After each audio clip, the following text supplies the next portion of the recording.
Chapter 15 Bhagavad Gita. Om Shri Paramatmane Namaha. At Panchadashodhyayah Purushottama Yogah.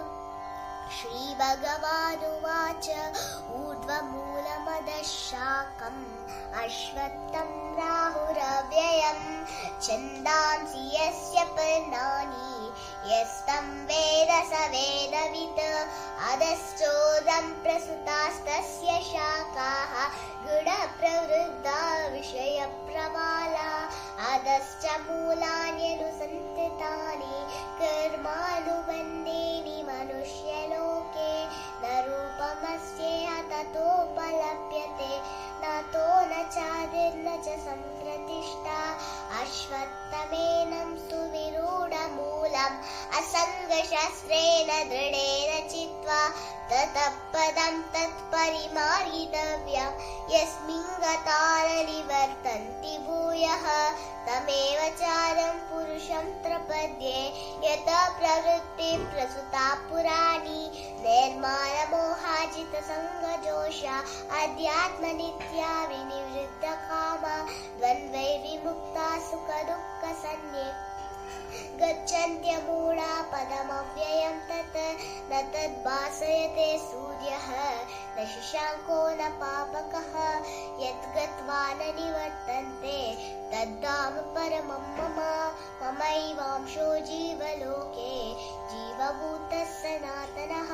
manashashtāni indriyāni prakrtisthāni karshati shariram yadavāpnoti यच्चाभ्युत्क्रामतेश्वरः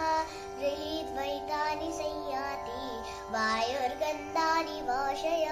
शोद्रं क्षणं च प्रसन्नं दानमेव च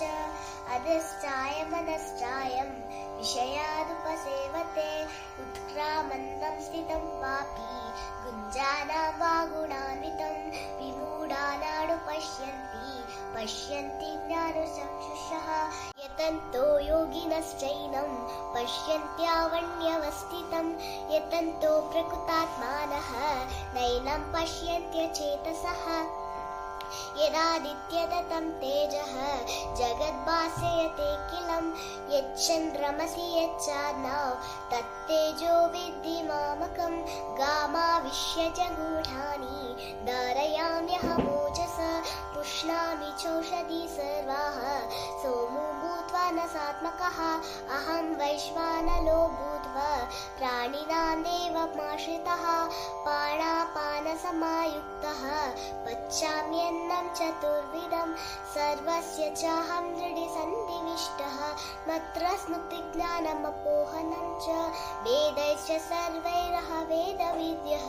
वेदान्तकृद्वेन विदेव चाहं द्वाविमौ पुरुषौ लोके क्षरश्चाक्षर एव च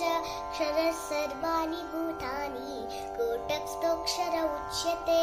उत्तमः पुरुषस्त्वन्यः परमात्मे कृतान्वितः यो लोकत्रयमाविश्य विभक्तव्यय ईश्वरः यस्माक्षरमतीतोऽहम् अक्षरादपि चोत्तमः अतोऽस्मि लोके वेदे च प्रतितः पुरुषोत्तमः यो मामेमम सम्मूढः जानाति पुरुषोत्तमं स सर्वविद् भजति मां सर्वभावेन भारत इति गुह्यतमं शास्त्रम् इदमुक्तं मया नघ यथा बुद्ध्वा बुद्धिमान् स्यात् कृतकृत्यश्च भारत ॐ तत्सदिति श्रीमद्भगवद्गीतासु उपनिषत्सु ब्रह्मविद्यायां योगशास्त्रे श्रीकृष्णार्जुनसंवादे पुरुषोत्तमयोगो नाम पञ्चदशोऽध्यायः। ॐ